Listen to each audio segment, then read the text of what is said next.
What's going on, everyone? Taylor Kyles here for CLNS Media, coming at you on the best damn day of the week, where Alex and I talk about some college football. This is Pat's Daily, brought to you as always by our friends at FanDuel. More from them in a moment. But you might notice there's someone else in the chat who I am going to address. So obviously we have the Shrine Bowl, just wrapped up with the Senior Bowl last week.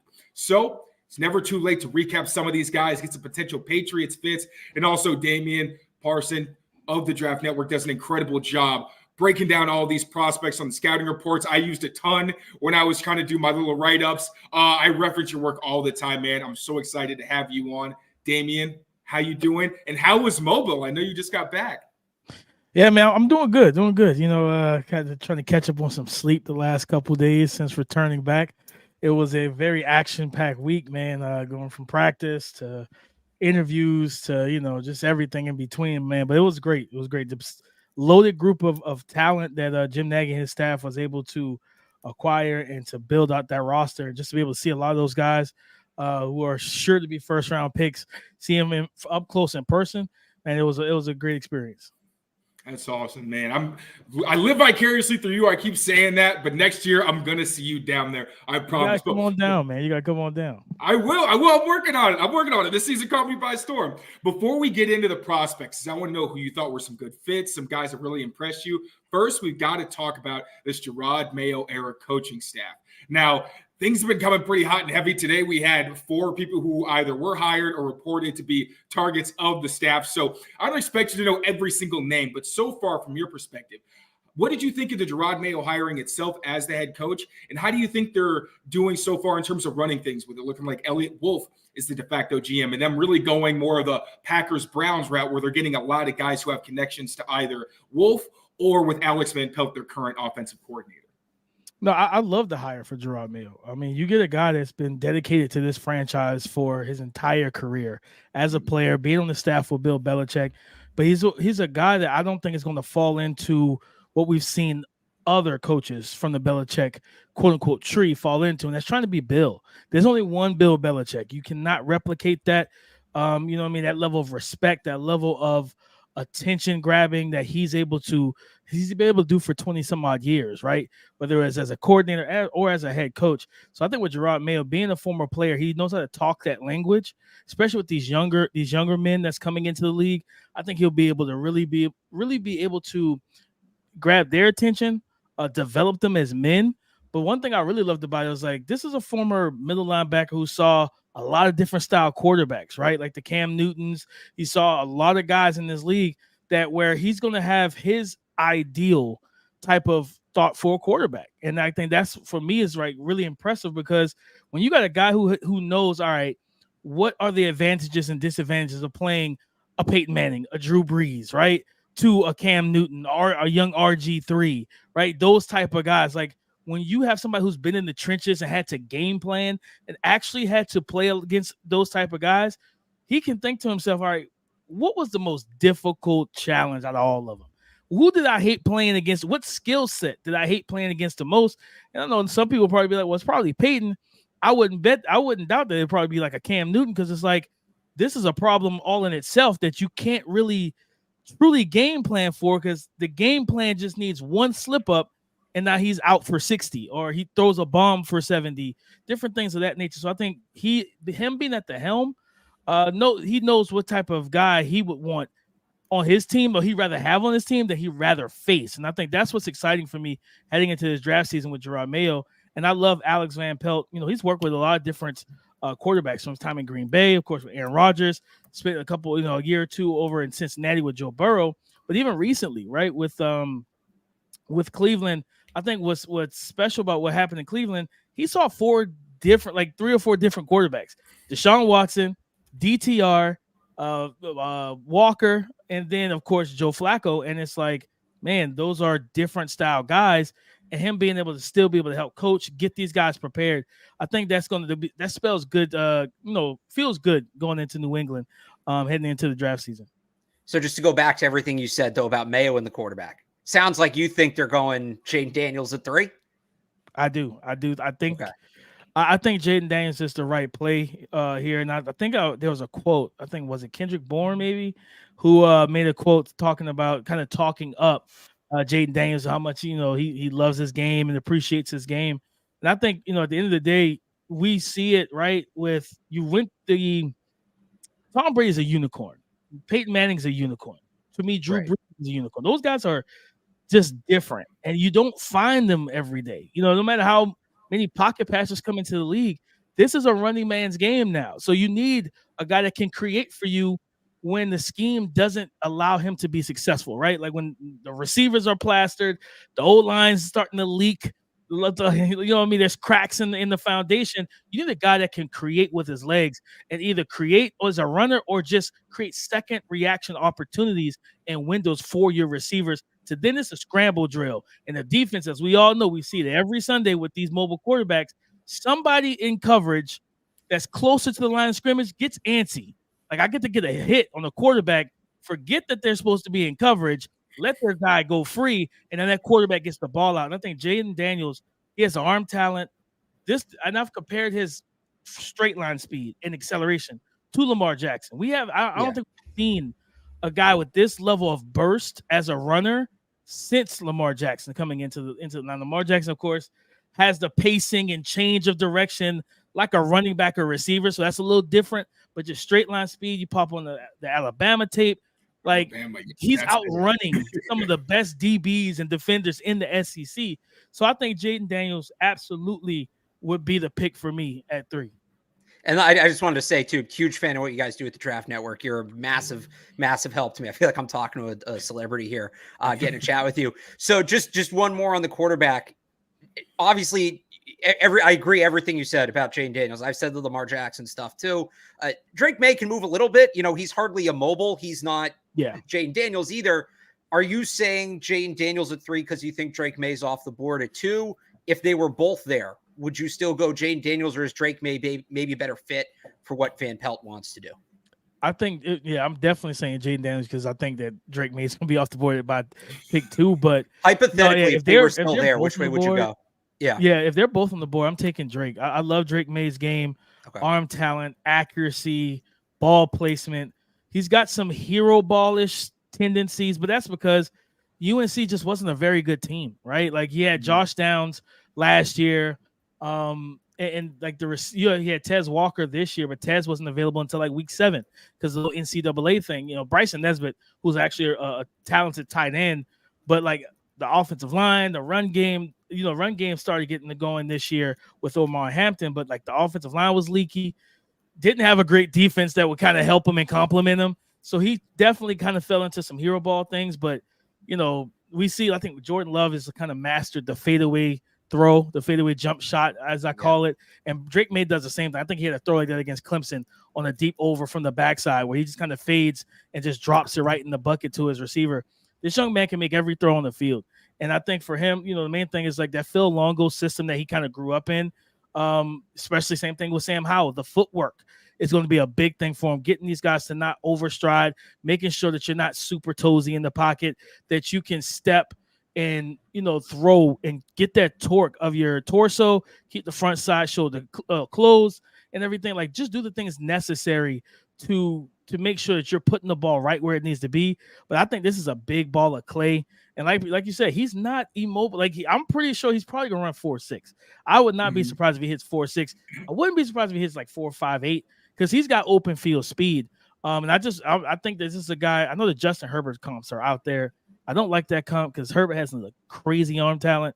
I don't think his arm is there with Herbert's, but he's got a very strong arm to make all the different throws. And I think that his body is still room for him to add more muscle and mass to it.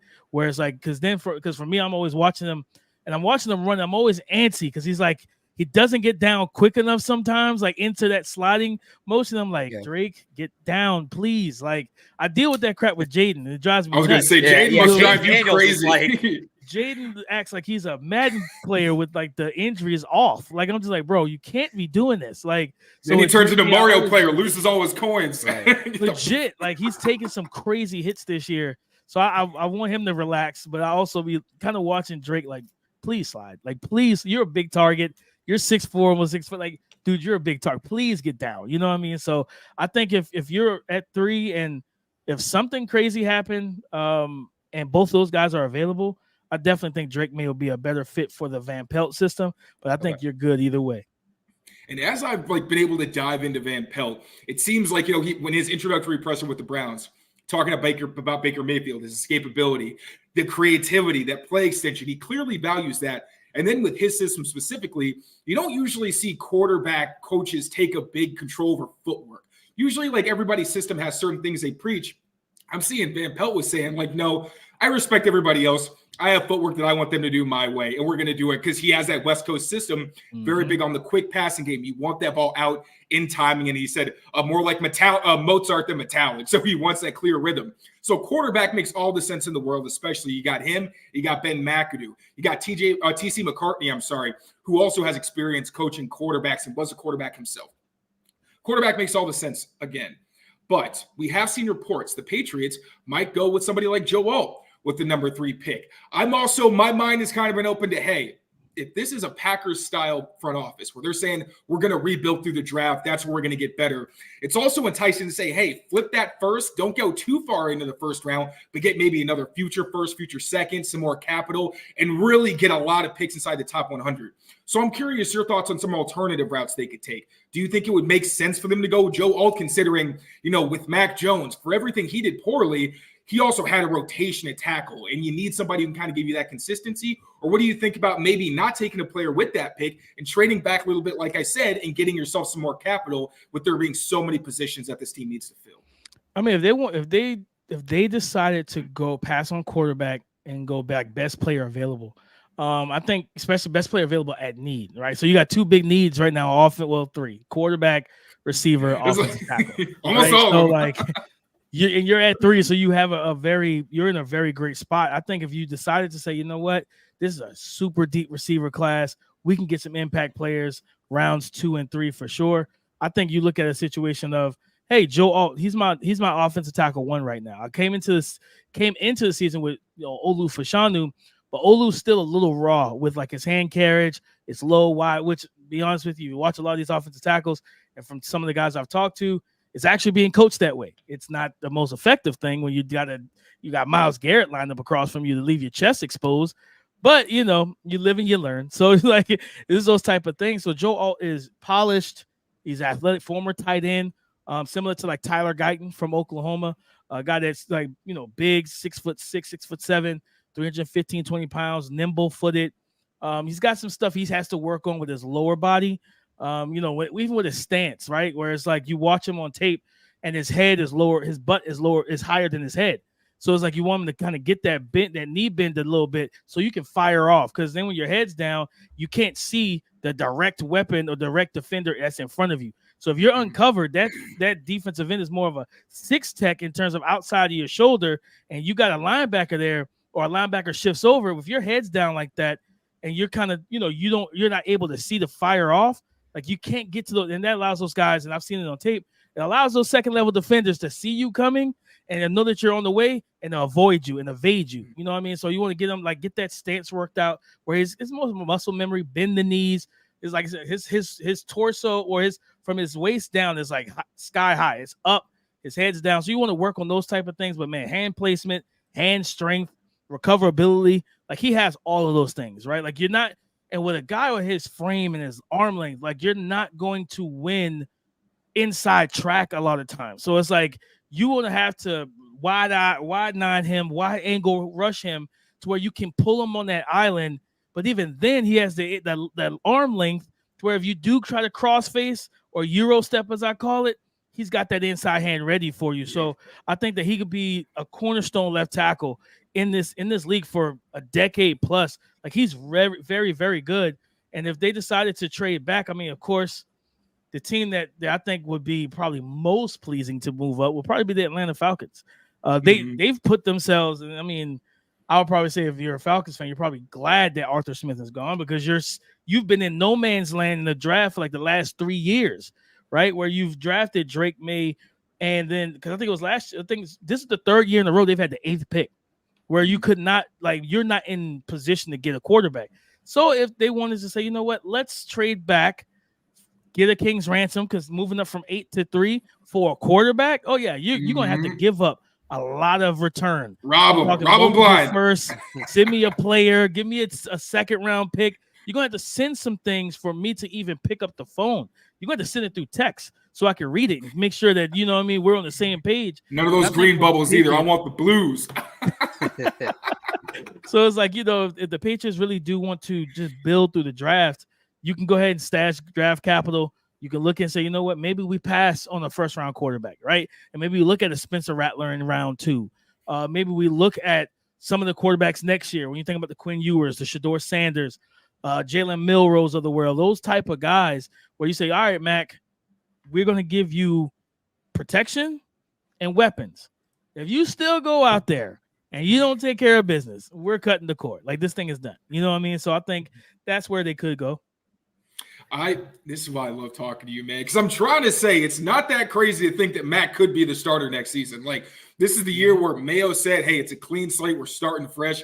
Actually give this dude the stuff that you've been saying for years he needs. He came into the league needing talent around him. Now, like you said, you maybe get him a tackle, get him a weapon, finally give him an actual chance. In worst case scenario, you have your roster pretty well built out, but you need a quarterback. And if you get 2 first-round picks, even if you have a pretty solid season, that gives you capital where you can start moving up and getting someone like a Shedeur Sanders, a Quinn Ewers, or something like that. I love that a lot. Alex, anything else you want to ask before we move on to the prospects? Because I feel like I could keep going, but I got to show some self-control. Well, I mean, to get into the prospects, you're talking a lot about tackle, and I'm somebody who wants to see them make the pick at 3, especially if it's a quarterback. I look at that 34th pick, and maybe it's moving up back into the back end of the first round. Maybe it's moving back a little bit from there, and that's how you accumulate extra picks. But I see that as the sweet spot for a tackle. And there were a number of guys at the Senior Bowl that are kind of in that, call it 20 to 50 range at the tackle position, who I think would make a lot of sense for the Patriots. So among that top group of tackles, who stood out to you in Mobile? Oh, man, you know, of course, you think about Kingsley Suamataia from BYU, left tackle. Athletic, quick get off, strong-handed. He had a couple reps where he just put guys into the dirt. You know, he plays with he's Samoan. He plays with that nasty type of attitude. But this is a guy that really, to me, he's probably going to be around that first-round range. You know, Talise Fuaga is one of my guys. He's one of my guys since the summer. And just kind of watching his evolution and his growth and him watching him elevate up the draft boards, I think he's probably going to lock himself, especially the way he performed down in Mobile. Like, you know, you watch the tape against Latu Latu from UCLA, pitched almost a shutout against them, and they battled like two big hosses, 2 elite caliber players at the Senior Bowl and one-on-ones just going at it. You know, he's got good foot quickness, which to me was improved from watching him over the summer. So I think he's probably going to be outside of that range. But you think about guys like, a guy that really impressed me was Christian Jones from Texas, 6'6", 320. He moved much better in person than I expected. He had good strength. His hand carriage wasn't, the worst in terms of like exposing himself to rushers. I felt like he had really good reps at times. So I think for him continuing to working in the run game and just solidifying his technique, and you got yourself, I think this is a guy that could play, especially right tackle.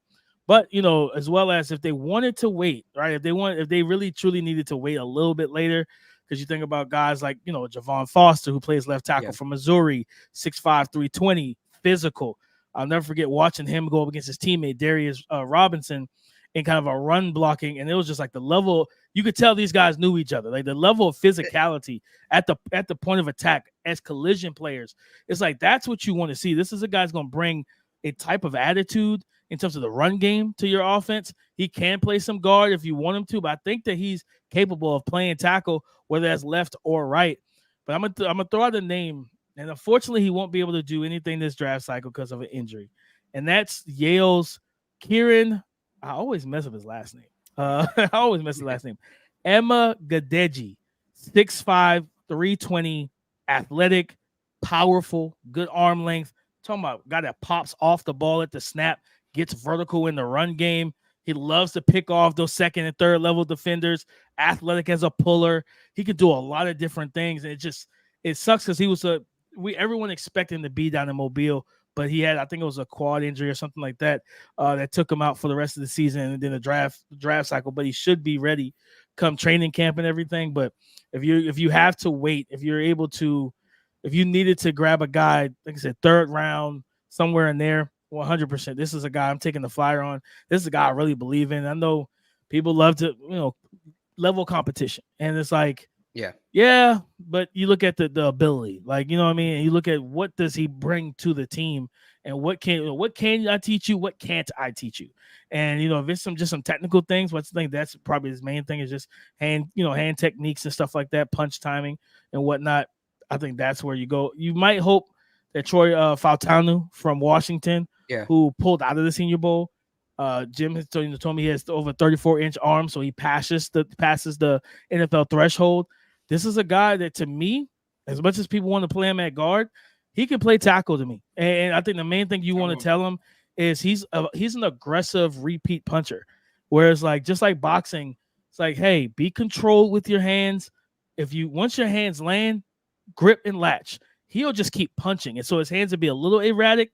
And you think about dealing with veteran pass rushers in the NFL, the TJ Watts and all those types, Alex Highsmith and those type of guys, they're gonna clear your hands. So you want to get him to kind of just settle down. But talking about athletic, foot speed, powerful, he plays with such a nasty attitude. Like one of my favorite offensive linemen in this class. So another guy I'm just curious about because I also think he has that nasty, and that's always something I look for. Like, who was Taylor? We text each other. The guy from Georgia State who said, I'm not no bitch or something in the middle of a drill. Yeah, all right, he's on my list. Love that. But Patrick Paul, I thought showed up with a whole lot of nasty. Maybe didn't have the best week, but I'm curious. In person, you obviously got a better view of it. For me, maybe didn't have the best week result-wise, but all the individual pieces I think you want to see from a day 2 tackle I thought were there.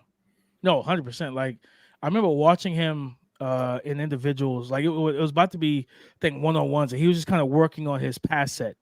And the amount of explosiveness that came out of this guy for 6'7", 315, it was incredible. I was kind of in awe watching him. I was just like, he shouldn't be able to move like this. He's big, he's physical, he's gifted. There were times because him and Oklahoma's tackle Tyler Guyton, they were on the same line, on the same team. So I remember sometimes walking up to the old line group, and I'm like, I have to look clearly to make sure I'm looking at the right guy because you see they're almost the exact same height and build. And then both their helmets are red. So I'm like, wait a minute. I had to look at him clearly, but I think he had a solid week. I think the main thing with him is that his hands were always so raw to where it's like, man, if you fix that and you hone that in, you got yourself a tackle for the next 10 years. Real quick, how much of that has to do with the hug technique that he uses? Because I was curious. It felt like he kept giving up so much ground, and it's like, well, yeah, that's part of what you're doing is you're conceding that, but it also felt like he was getting moved a bit too far, which could be problematic. So how much of that was the technique, and how much of it was just he needs to do better executing it? Definitely a technique is a big part of it. You know what I mean? Because like I said, they're coaching these kids at offensive tackle. They'll use what they call either the uppercut or the forklift maneuver, where it's you bring your hands from low to high because they're teaching them if your hands are too high, you're getting your hands knocked down. I'm like, well, counter to that, you bring your hands low, you're still getting knocked down because you're not ready for the fight, right? So it's just I always compare offensive line, D-line exchanges, and then corner and receiver exchange at the line of scrimmage to boxing. It's all about who is going to be aggressive, whose technique is better. Because if you come in there throwing wild punches, you're going to get a haymaker. Somebody's going to counter you, right? So it's the same thing with O-line, and it frustrates the life. I write this down so much about low, wide hands with these tackles. And I think for getting it with a good offensive line coach in the league, that can hey, Paul, you got to fix this. You got to correct this. Bring your hands up a little bit. Bring them a little closer in to where then when you have the reach advantage. So it's like the tail of the tape when you look at, he's got 87s. This guy's got 78s. Listen, when you throw that jab, and you can literally keep them at bay. So it's put yourself in position to defend yourself, to keep from dealing with the power, right? Giving your chest up, being that hugger. That happens so much, not just with him, but a lot of these guys. So I think if you can get him to hone in on the technical aspect of his game, you're going to be very happy with what you can do with him. Because, again, the athleticism, the height, weight, length, and his play strength, I think he actually could get a little stronger as well. I think he can get a little stronger upper body and even with his anchor. And if you could do that and get him to be more technically refined, you're going to be very happy with him. I'm curious because you keep mentioning technique, especially with hands. I'm curious. I'm not sure how familiar you are because it's hard enough to know about assistant head coach, much less like literally assistant offensive line coaches. But Scott Peters, assumingly the Patriots are hiring him as their offensive line coach. Isn't official that that's what it is yet, but you'd think they'd put him in a role that he's already been in. Learned under the legendary Bill Callahan, obviously. Worked with a lot of Browns offensive linemen. What do you know about Scott Peters? Are you kind of confident in the Patriots hiring him as their guy? Just give me your general thoughts if you really have any, because that was one of the more recent. So I haven't looked into him as much, but when you said that he worked with Bill Callahan, he's worked with the Browns, I'm confident. You know what I mean? Just off of that in itself. The Browns have had, outside of, I think, Jedrick Wills was probably a disappointment, at left tackle, being a first-round pick. But when you look at the rest of that line, like they played well. And then I remember there were times they would rotate guys because of injuries and still run the ball without Nick Chubb, pass protect, allow Joe Flacco, who's not the most nimble. He's not a spring chicken anymore, right? So you're allowing him to be able to drop back, sit in the pocket, climb, and just uncork bombs to Amari Cooper and DPJ and different things like that and get the ball to David Njoku. So with a guy with that type of experience and under the tutelage of some of especially Bill Callahan, one of the better offensive line coaches in the NFL, I feel confident with that he's going to be able to, coach these guys. And I think if I remember correctly, Cleveland ran kind of a mixed run game, like especially when they had Chubb healthy and Kareem Hunt. They were just run based on who's in the backfield. Chubb was much better as a zone guy. Kareem Hunt was much better as a gap guy. And it was basically that offensive line. And it's like it goes to the coaching that their footwork was always so good no matter which style they were running, whether it was zone and they're L-stepping and making that reach block, or you're talking about not chopping your feet but running and getting that explosive first step upfield. So I think with a guy that's been under that type of tutelage, I feel good with. Well, you mentioned the handwork. Peter's background is in MMA and I think jiu-jitsu. So you would think that he's maybe a guy that if you get one of these guys where the hand placement is the big issue, it seems like he would be the perfect kind of coach, right, to fix something like that. Yeah, 100%. It's very, any hand-to-hand combat, like, understanding how to protect yourself, where to put your hands is so important. So having that background as well, I think that's going to be a big thing, just because he's going to spot it and identify it quickly. Like, why are your hands so low? Why are you not in a more protective state? Especially because you're already pass protection, you're already retreating. That's your whole pass set is retreating typically, unless you are quick or short or jump setting a guy, which you're being aggressive. But typically, if you're vertical or 45-degree angle setting the guy based off of the drop of the quarterback, man, you're already in a retreat mode. So it's like you're already in that spot. You don't want to have your hands down, right? Like it's just like a boxer backing into the corner and not having his hands by his face to protect from a hook. You want to make sure that you are in the right state to keep yourself upright, because then when you start punching late or punching early, like punch timing is key. You never want to punch early because you typically can't recover from an early punch, because once you punch early and that guy swipes you, you're beat, right? It's just like a DB. Like, if you shoot the inside hand and press and the guy double hand swipes you inside, that inside hip locks and now you're beat. He stacked you easily. So it takes so much time and so much more physical nature to be able to turn your hips out of that and recover. It's the same thing. But one guy I would say, if they were to pass on tackle and maybe get aggressive and try to move back up if they wanted to, Amarius Mims from Georgia. Like, yeah, I really like this. Is a guy, like, he wasn't at, he started the back end of the season like last year, like the playoffs for Georgia at right tackle. He was supposed to start all this year, but he battled, I think it was an ankle. He got hurt. I think it was a South Carolina game. It was like a muddy rain game. And I can't remember if he slipped or someone fell into him. And they missed him for a couple weeks, probably about a month. And but you're talking about 6'6", 6'7", 330, physical, athletic, powerful. Like he's got a little two-hand punch in him, so you gotta tell him, like, all right, relax with that a little bit. But like it's timed well. And for a guy with the lacking of experience, right? I mean, remember Broderick Jones started the back end of his his junior year or his sophomore year, came into the 2022 season, started the whole year, went top 15 to the Pittsburgh Steelers, and they played him at right tackle. And I think that's and he balled out this year. It was great for him. And he was my OT1 coming into last year's draft. I love Amarius Mims. And I was just thinking, like, the combine is going to be big for him. test the medical, make sure that the ankle or the lower body's fine, but also measuring in and showing the movement skills on the field.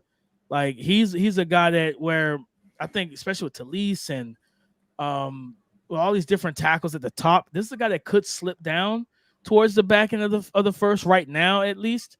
And it's like, man, if you're sitting there at 34, you're like, hey, what do we have to get? What do we have to give up to move up and get this guy and make sure? Because at the end of the day, when it comes down to Mac Jones, if you don't go quarterback, I tell everybody this: like, pocket passers are fine, but you look at what Tua has done, right?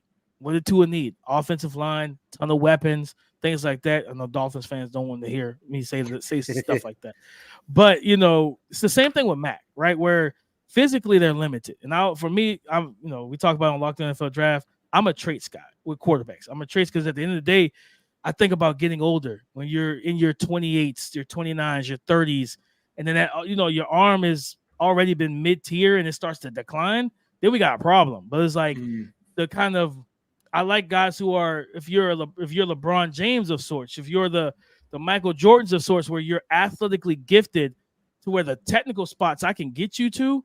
Yeah, when your athleticism starts to die down a little bit, what did MJ do? He started living in the post, right? LeBron's like, well, throw it to me on the low block. I can play point guard from here. So it's like those type of things where the arm talent's not gone, but if you can't run the 4.3 anymore, but you're 4.5, I'm fine with that. If you're going from a middle tier arm to a weak arm, that's not my type of jam. So I think you want to protect Mac, but also get him those weapons because he's going to need everything possible to just elevate himself because he's always been kind of a physically limited guy. And that's probably been one of my biggest things when it came down to drafting him top 15. I wasn't a fan of the pick because I'm like, man, Bill, you need somebody. Like, you don't have – that was right after Brady left. You don't have a lot of weapons. You need somebody that can put a truck. You need a truck. Somebody that's like, you know what? I got a lot of luggage to haul. I got a lot of bricks and everything. We're trying to rebuild this house. I need somebody I can throw those things on, close the hatch, crank it up, and we can roll, right? And it may take time to build the house, but I got a guy that's going to be able to carry all the equipment, all the instruction, everything I need, all of those things back to the spot so we can rebuild this franchise. So you mentioned the weapons. Who are some receivers that stood out to you in these all-star games? Some guys you think, realistically, Patriots may not go receiver with their first pick because you have needs a quarterback and offensive tackle. You got to get the insurance before you get all the nice stuff. So if you're talking about like second, third round, maybe even fourth, who are some guys you think could be in the range that would be a good fit for what Alex Van Pelt likes to do? Man, Ricky Pearsall from Florida. Yes. Guy that had a strong week, route running. I remember he interviewed with our guy over at the Draft Network, Justin Mello. He said, I'm the best route runner in this class. And he's one of them. That's for sure. He's one of them. This young man understands pacing, leveraging. He has kind of that, you think about the Wes Welker, where it's like, okay, you want to play me physical in my stem. He'll do the same thing. He'll lean into you and then break the opposite direction. Very nuanced, strong-handed. Can't remember which game it was. It might have been Georgia, where he's like running across the middle and the ball is not accurate at all, and he just goes up with one hand and snatches it out of the sky. And I'm just like, crazy. He's a little bit different. He's got kind of a closer mentality too, where it's like, give me the ball. I want the ball, and you love that about him. Ladd McConkey is like, it's almost low hanging fruit. It was like, man, just give the Patriots that guy that can just get open. And like he had one of the more dominant days, day one last week, where it's just like no one could cover him. And from his footwork to his tempo to his pacing, the quickness in and out of his breaks, a guy that can like just literally stack moves together. And it was just like watching, I hate the white receiver comes. I absolutely hate him. You know what I mean? But everybody's like Cooper Kupp. I said, he reminds me of a kind of a little bit smaller version of Robert Woods. Where it's like, sure-handed, he just gets open, right? Another guy, Jamari Thrash, and just watching him, he had a touchdown on day 3 of practice off of the best throw, in my opinion, from Spencer Rattler. Back shoulder, shoulder in the corner of the end zone, right at the pylon against tight coverage from DJ James, and just watching him run routes. Like he reminds me of Jaden Reed coming out from last year, who had a good Senior Bowl. You know what I mean? And I think he might be a little more nuanced as a route runner, where the phrase is, you make everything look like a fade until it's not. and he knows how to do that. He'll sell a takeoff and then stop on the dime and cut back inside. You know what I mean? He's quick twitch, quick footed, and he actually showed more speed. Me and Keith talked about him leading up, and I was like, he reminded me more of a quicker, more explosive Jacoby Myers. Whereas, like, you know, you got a guy like this who knows how to get open, but isn't afraid to play the ball to catch point, is tough, is physical, and he's a team first type of guy. Like that's the type of guy you want. I mean, if you deal with, especially like, you know, think about second round, Brendan Rice, if you want to get that big X, something like guy that had a good week. Man, like the day one, I think he drew like 3 or 4 pass interference penalties. Yep. He caught every. It looked like he didn't have a great day. It looked like he didn't have a great day until you're like they're grabbing onto him. He can't go anywhere. He's fighting through it. Right. People were questioning like, man, is he separating? I'm like, well, it's kind of hard when someone's hugging your waist. Like, you know, he's clearly hard to cover. That was kind of my takeaway.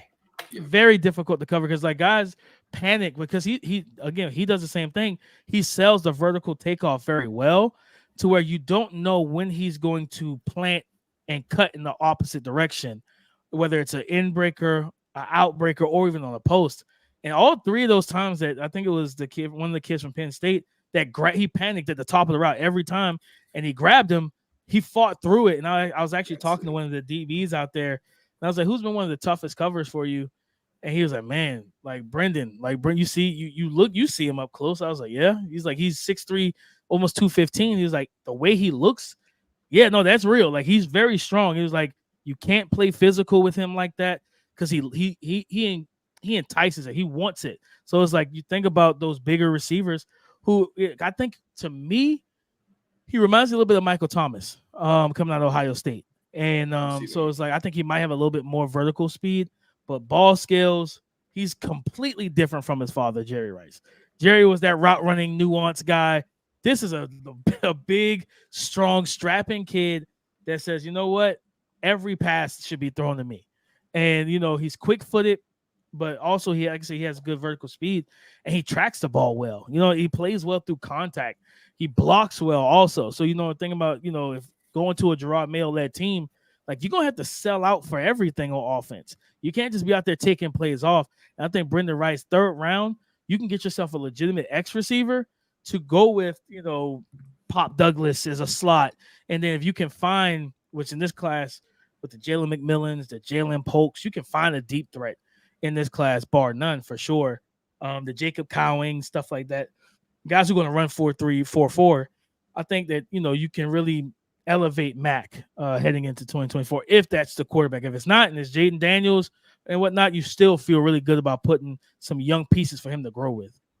With Brendan Rice, man. Yeah, I think we both saw the clips on Twitter, like the one in the red zone where he's first he wins on the slant, then the whip, and it's like he got some bend to him for a big guy. It's not like I'm not putting him in the AJ Green category, but when you see those tall, slender guys and in those kind of moves where they really get down, it's like, all right, you think of him as just a jump ball guy, but yeah, they're going to be tough covers and tight quarters too. I love all those names you threw out there. Last one I'm going to hit you with, quarterbacks. Now, you mentioned Spencer Rattler. I want to get more of your insight on how he did. But what did you think of some of the other guys? And do you think they could maybe be in the Patriots' wheelhouse in terms of guys they could potentially target, you know, given what Van Pelt and McAdoo have said in the past they like in their quarterbacks? Yeah, I think, you know, probably one of the bigger names that I kind of expect to slide a little bit, you know, Michael Penix Jr. You know what I mean? If he's there at the top of the 2nd round, you turn that card. Now, of course, we got to wait till Indy. Got 2-3 weeks away from the combine. That's for the 2 torn ACLs. You want to make sure that's fine, right? You don't want to get there and then hear Tajay Spears. Well, I don't know if he has any ACLs left, like that type of report, right? Like, you know, but Tajay Spears still did his thing as a rookie. So, like, you don't want to hear that the long-term projection for him is not good. So if he goes there and passes the medicals, and, you know, I think he's going to do well in interviews. Just spend some time with him, you know, down in Mobile, smart kid. Arm talent is there. He's a pocket passer. He still has mobility. He's not the athlete he was prior to the ACLs, but he can still move and get you 5 to 7 to 8 yards and still keep the chains moving if you're playing man-to-man and you don't really close him in. The main thing with him is kind of dealing with pressure, where you start flushing him to his left, making him throw on the move, and that's where he's not as comfortable.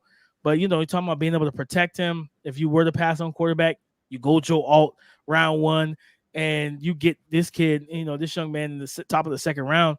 Everything cleared. You feel good about it. And I think he had a solid week. He didn't have, I wanted to see him come out and take over, but I felt like a lot of the quarterbacks it took them a minute to settle in, right? It was like, hey, I don't have Roma Dunze and Jalen Polk and Jalen McMillan out here. I have to learn these other guys, right? Same thing with Bo Nix. Bo Nix was probably, in all honesty, the guy I was least impressed with. Like, he did solid in the game. He's much better on the move, but for a fifth-year starter, I still have questions about processing and reading defenses. And when you've started all 5 years in college, I don't want to have those questions. I can have those questions about J.J. McCarthy because he's 20 years old, and Jim Harbaugh wanted to run the football like it was 1945. Like, so it's like, you expect to have those type of questions about a young man like that, because the experience and what he's been able to see and do and what he was asked to do was kind of, here and there, right? But for me overall, I think, you look at Penix. Plus, I don't think JJ makes it out of the top 25, to be completely honest with you. I think JJ is going to be a top 20 pick. But, when you look at, for me, Michael Penix and Spencer Rattler he was the best quarterback all week. I felt like he settled down the quickest out of all the quarterbacks, like really kind of got into his rhythm. And one thing I do is I'm especially like live in-person scouting at these events, I'm watching body language. Like, how are you handling the ups and the downs? And it's like, I remember he threw a pick in like team drill, and I watched for his body language. And I was like, all right, let's see if he's going to sulk it. And he just was like, all right, that's on me. You know what I mean? Like, kept his head up. And this is a young man that's coming from this year. He kind of the CJ Stroud thing against Georgia. He had to show that he's mobile in 2023 because South Carolina did not have a great offensive line. They couldn't protect him. I think the first game they gave up almost 10 sacks to a bad North Carolina pass rush. So they got lit up all season, and he showed the ability to make throws on the run, evade, create for himself, and then that was a good thing. So then when he is protected at at the Senior Bowl, he's making quick decisions, getting the ball to the flats. He can work from under center. He can work the RPO game, work out of shotgun. And like I said, that throw to Jamari Thrash was outstanding. But then also you think back to the game, the first drive, he orchestrates it, he checks it down, gets it to his screen game, gets it to the flats, gets it to the running back who's open. Then when they get into that striking range, inside the 50 on the opposite side, he uncorks a deep bomb to Rosemary Jack Saint from Georgia. Beautiful throw. Right there where he needs it, helmet or higher, gives this guy a chance and understands that the DB is not looking. The DB's beat, so he's playing trail, and he's trying to work back in phase, and he's not looking for the ball. And he just did a great job. And I think this is a young man who combine's going to be big for him to interview. And some people are going to ask him questions about, hey, that Netflix series when you were 16, like, you know what I mean? Like, oh, well, better have an answer by now.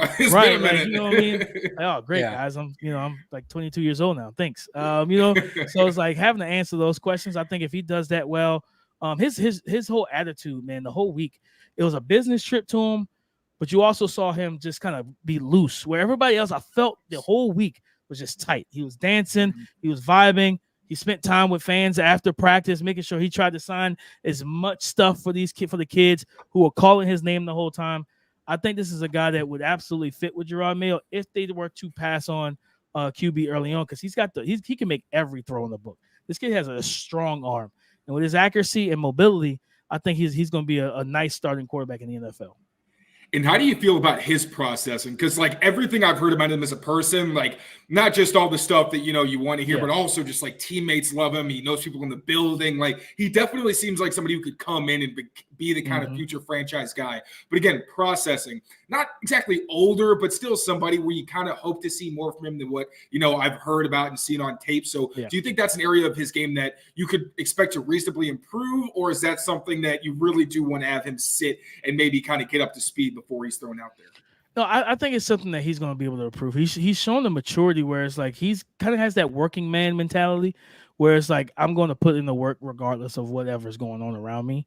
And I think that he's going to showcase that to teams and be able to come into camp, and he's coachable, right? Like I'm watching him that's another thing. Being at this event and seeing how these guys handle coaching is a big thing, because I think me and you talked about it when I came on with you prior. I watched Keon White, did not do a drill correctly, thought he was correct. Coach told him, no, it was wrong. And he's like, well, coach, just show me the way. What do I need to do? What did I do wrong? Help me correct it. And in that moment, he took the coach in the very next rep. He killed it. And I was like, man. And then when he went to the Patriots, I'm like, well, yep, that makes sense. He's a very coachable young man that Bill Belichick would absolutely love.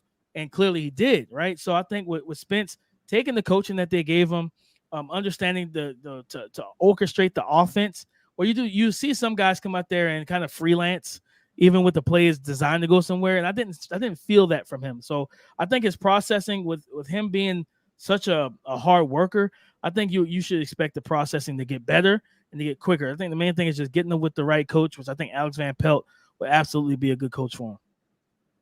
Anything you got, Alex, before we get Damian out of here? I know we took up so much good. time. Yeah, I know we're already well over. So It's all good.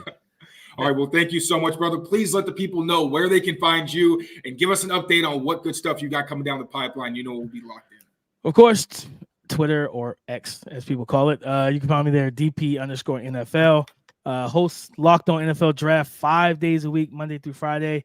And of course, all my scouting reports and everything over at the Draft Network. And I also do some NFL writing covering the 49ers and the Miami Dolphins over at A to Z Sports. So check it out. I do NFL writing for them, period. So I can touch all 32 teams.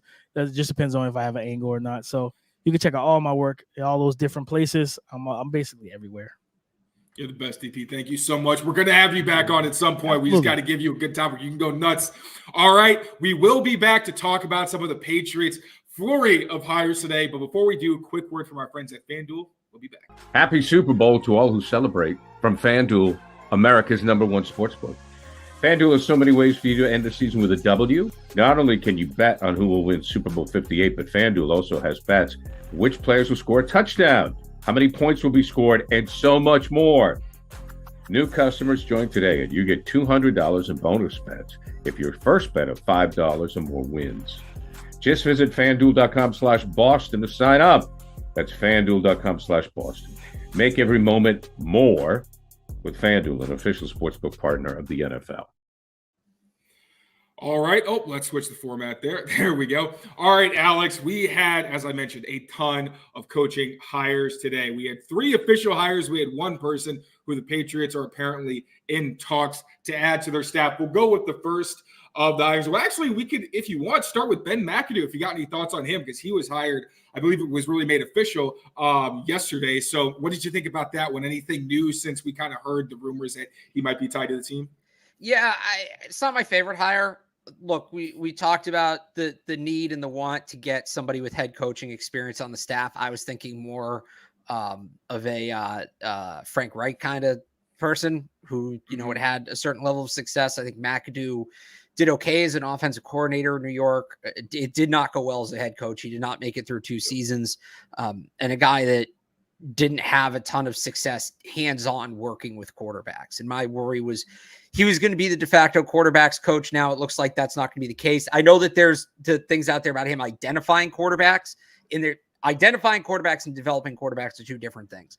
If he can identify the quarterbacks the way he claims, great. I need to look further at those. I was going to do that today, and then we got 10 freaking stories.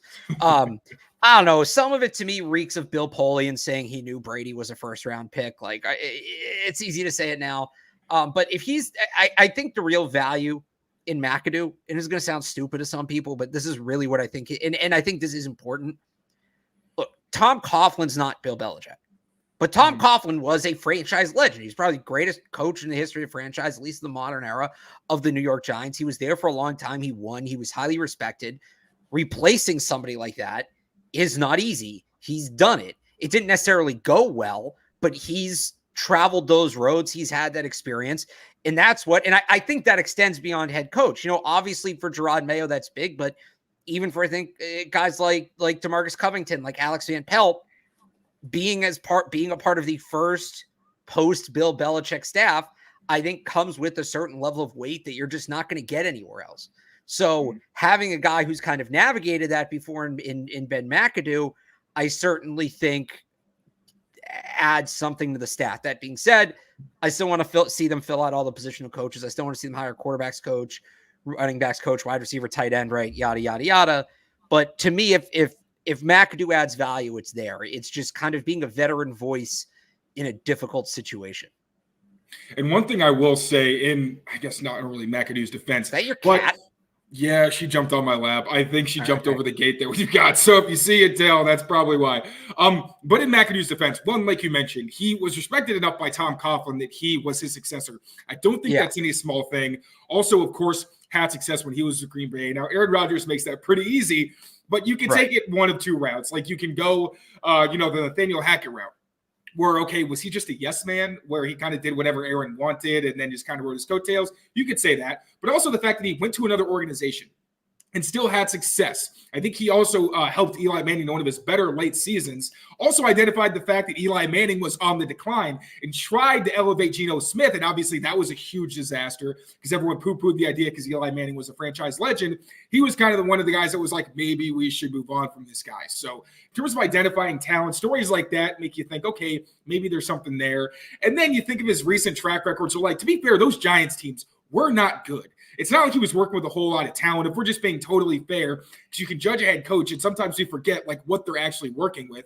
And then you look at the Panthers, where he didn't have success there, but that was also a Matt Rule team. Matt Rule didn't last very long, and another team that wasn't exactly overstocked with talent. So this is one of those where I feel like we're not really going to know much about it or how great a move it is necessarily until we find out more what their specific job is and kind of how this works out. I just think you have a guy that, so he finished up with the Giants in 2017. He's out of the league for 2 years, comes back on a bad Jaguars team, is essentially out of the league in 2021 again. He's like an advisor for the Cowboys. Yep. Comes back in 22 with the bad Panthers team and is out of the league. So for the last 5 years, he's either been out of the league or only the worst team in the league will employ him. And that's kind of where that's what I wonder about. I'm a big proponent of there's a big difference between head coach and coordinator. And just because a guy's a bad head coach does not mean he's a bad football coach. I truly believe that. I do get wary when guys are out of the league, because especially somebody that has the pedigree McAdoo does coming from New York, because we know it's an old boys club, right? Former head coach of the Giants. They want to have that guy around. Yet nobody wants to have him around. So I wonder why. And look, maybe that's personal. Maybe he was just like, I need a break. But that is kind of always a little bit of a red flag to me. I think that's very fair. All right, moving on. We've got T.C. McCartney, former Browns tight ends coach, now is the Patriots quarterbacks coach. Now, one thing I'll mention here is that, as I mentioned earlier, they officially hired him, or is it still just targeted? That was the report. I'm sorry, that was a report. So not an official hiring. Good. Well, we've been on this for like 40 minutes. Stuff breaks. I actually didn't know. So yeah, no. I believe it's just been reported to this point. They're targeting him or zeroing in on him, however they want to phrase it. The former Browns tight ends coach would be the Patriots quarterbacks coach. And again, with Alex Van Pelt, he clearly has a lot of say. Even when he was the offensive coordinator before he was the quarterbacks coach for Cleveland, he made it very clear that he wanted to be a presence. He wanted to be a voice, and he's got his own system. So I think McCartney would more just be someone who can kind of – and it's also important to remember that, one, McCartney never really got the chance to be the quarterbacks coach, although he has been it before, and he was the Broncos coach for quarterbacks in 2019, where Joe Flacco was his primary starter. Obviously, Flacco had success last year with the Browns. But this is his first chance to kind of go back to his natural position. What did you think about this potential hiring? Do you like it? Are you kind of like, oh, we'll wait and see? How you feeling? This one's interesting. Look, I said when I was on the show with you, I said when they hired Van Pelt, the quarterback coach position wasn't a major worry to me. Yep. Because Van Pelt, I think, is going to be the de facto quarterbacks coach. So it's interesting. A lot of their hires leading up to this, Van Pelt, McAdoo, felt like quarterback development hires. And whether that the quarterback they're developing in that sense is the third overall pick or Mac Jones or a later pick, like that's another discussion. But this is a coach you're going to have to develop. And I'm not saying that McCartney can't coach quarterbacks. And I know he played the position, but that was 15 years ago. He's really only coached it primarily once. He wasn't even assistant quarterbacks coach. He was an offensive assistant. So maybe he was around quarterbacks in that regard.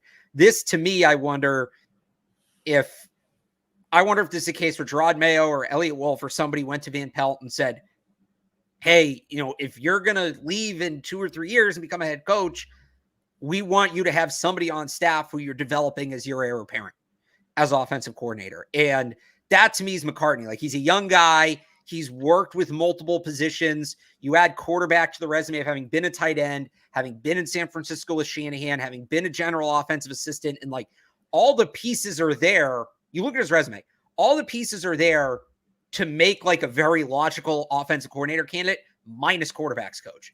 So I wonder if this is a case where, all right, Alex Van Pelt and Ben McAdoo are going to have a big hand in the quarterbacks, and then he's going to be the quarterbacks coach, but they're also kind of along with developing the quarterbacks are going to develop him. And then if it goes well with Van Pelt, he's going to get a head coaching job. That's how this league works. We know this. Boom. Now McCartney's your next in line offensive coordinator, and that's easy. Is that automatically going to happen? I don't know. Like, that's the thing. It's a developmental plan. That's a best case scenario I just laid out, but it does feel like that's kind of what they're trying to put together with this hire. I was expecting, again, just the way the hires had gone, more, experienced season. I was expecting one of these guys that's like been coaching the NFL for 30 years and 20 of them have been with quarterbacks. And he's just coached all these different quarterbacks all over the league, right? A guy like that. This is a little different. And this to me is, I think it's been a bit of an older coaching staff too. Some of the guys they're targeting, I think Peters is in his 50s, right? Is an older guy. So this is a younger guy, a little bit different. And I wonder if they wanted some youth and maybe a potential next man up on that staff. That's very fair. And it does make a lot of sense that they would at least be trying to groom him to be something else. And to his credit, with tight ends coach, like, he was really only an offensive assistant in his prior coaching stops. Right. Then coaches Damian Njoku to two of his best seasons of his career. So promising in terms of him as like a mentor and as a teacher. Just his track record with the Browns is pretty good, but we'll see how he is. See, I kind of want him as a tight ends coach because I like what he did with Njoku. Yeah. I like what they did with Njoku, and then they're probably going to draft a tight end, and he's approved. But he's the quarterbacks coach, so whatever. Do we think Will Lawing sticks around? Because he didn't follow Bill O'Brien that we know of. So, like, I'm just curious what the deal even is with him. Well, I don't know who, like, Bill O'Brien's hiring at Ohio State was super weird. Like, that's not a usual. They already had a full offensive staff, and then they basically just added him to a role that they already had filled. They double filled offensive coordinator. Well, we'll see. Nothing's official yet, right. But if he goes to BC, he's going to have to then build out his own staff at BC, and Will Lawing tends to follow him. So I would think Will Lawing goes there. My guess would be that spot is open because he was a Bill O'Brien guy, and Mike Giardi kind of opined this earlier on Twitter, and he's right. I think they learned the lesson of hiring Bill O'Brien and not letting Bill O'Brien bring his guys. And if you're going to learn your lesson on that, Will Lawing might be a super nice guy, but if Alex Van Pelt wants somebody else, Alex Van Pelt's going to get somebody else. Good point. All right, Alonzo Highsmith it's believed to have a senior role in the Patriots front office. I don't believe we have a title exactly yet, but he was the former general manager of football ops at the University of Miami. Very, very good resume. He's had stops at some very good front offices. What were your thoughts on his hiring? First of all, certified badass. I mean, led the U in rushing in the mid-'80s, won a national championship at the U. He's in their Hall of Fame. The U was the U, right. If you haven't watched the U 30 for 30, go watch it. Awesome, awesome documentary. Third overall pick.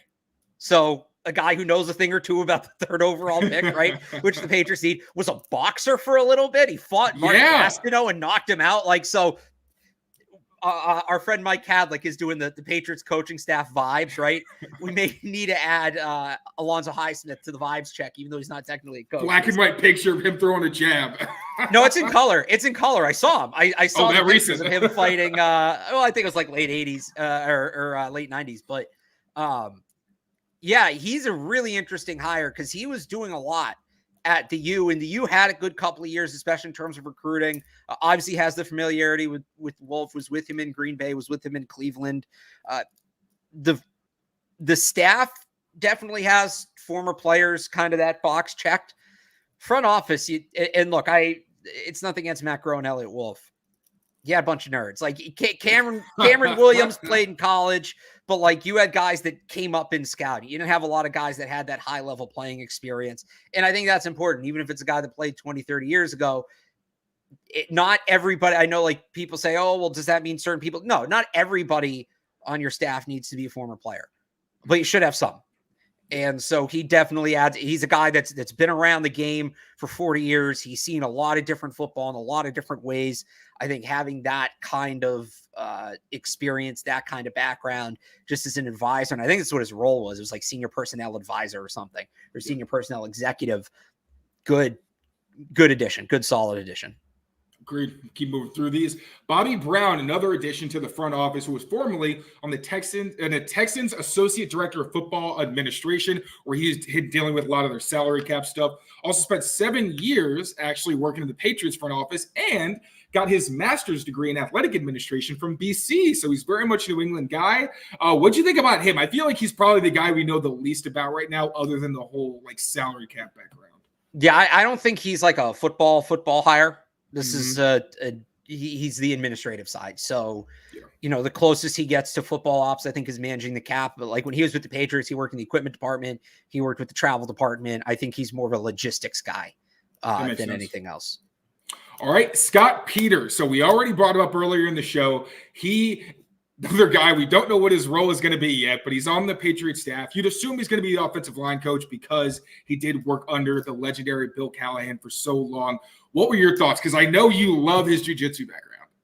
Yeah, that's really interesting. And the Patriots had a guy in Joe Kim who did that on the defensive side of the ball. He seems like an old school offensive line coach. And I know he kind of got into coaching recently. He was working UFC for a little bit, but seems like a kind of guy that's going to, bite kneecaps and all that. In all seriousness, the Browns offensive line's been good, really good under Bill Callahan. And I look at Scott Peters the same way I kind of looked at Cole Popovich and Carmen Bursillo in 2020 was they had worked for Dante Scarnecchia. Scar leaves and it's all right. How much of what Scar was doing can they transfer and can they implement? And they did a pretty good job there to start. And then obviously, neither one's with the team anymore, but I look at Scott Peters the same way. He worked for Bill Callahan for 4 years. They had very good results working together. Most of the credit goes to Callahan. He is the head offensive line coach, but as Peters comes to New England, can he do something similar? Yep.